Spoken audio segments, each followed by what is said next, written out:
Si l'ennemi même est là et il te juge dans ton péché, dans tes fautes, dis-lui que non, tu es un enfant de Dieu. Et un père n'abandonne jamais son enfant. Un père n'abandonne jamais son enfant. Puisque quand tu portes son nom, c'est pour toujours. À moins que toi-même tu décides un jour de changer ce nom. Et tu dis aujourd'hui, je vais changer de nom. Oui, ça c'est ta décision. Mais jusqu'à ce que tu portes le nom de Dieu, c'est que tu es enfant de Dieu. C'est pour ça qu'il a dit dans ce passage, il a dit que vous êtes des demi-dieux, vous êtes des petits dieux.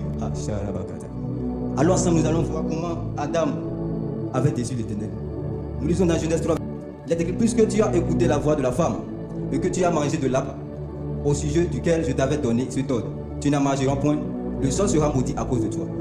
On reprend une fois encore. Puisque tu as écouté la voix de la femme et que tu as mangé de l'arbre au sujet duquel je t'avais donné cet ordre, tu n'en mangeras point, le sol sera maudit à cause de toi.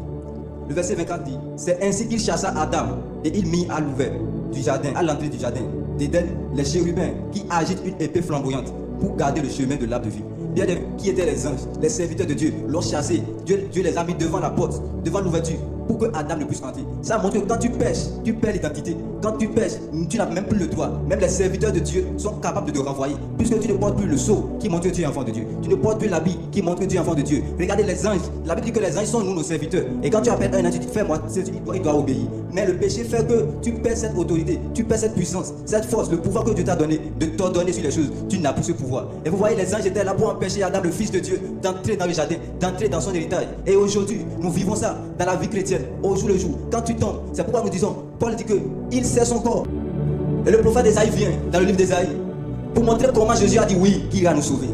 Et j'ai compris que Jésus était obligé de venir nous sauver. Puisque la Bible dit que nous sommes des héritiers au même titre que Jésus, si nous l'acceptons. Il est le premier fils et nous sommes ses frères. Et Jésus a compris, il a dit, si je serai seulement le fils de Dieu, ça ne vaut pas la peine. Il faut que j'aille sauver Adam. Puisque Adam, à l'état d'esprit, était le frère de Jésus, même s'il était renvoyé. C'est comme cet enfant prodige dont Jésus avait parlé. Il était renvoyé, mais quand il est retourné à la maison, le Père l'avait accueilli. Et il a encore redonné ce même titre. Et il a encore honoré une fois de bon. Jésus a dit, oui, j'irai sauver Adam. J'irai sauver mon frère, puisque ça a vaut la peine. Alors bien aimé, est-ce que tu peux revenir à Dieu? Est-ce que tu peux revenir à Dieu? Est-ce que tu peux rejoindre? Est-ce que tu peux te joindre à nous pour adorer le Seigneur? Est-ce que tu peux te joindre à nous pour adorer ce bon Dieu? Il n'y a pas celui-là qui va dire que Dieu ne lui a rien fait.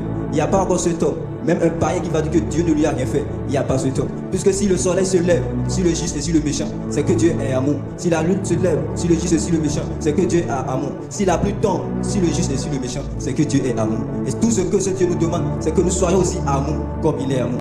Alors Seigneur, nous voulons te ressembler. Nous voulons marcher comme toi, puisque tu as dit que nous devons être à l'exemple parfait de Jésus. Sauver le monde, Seigneur.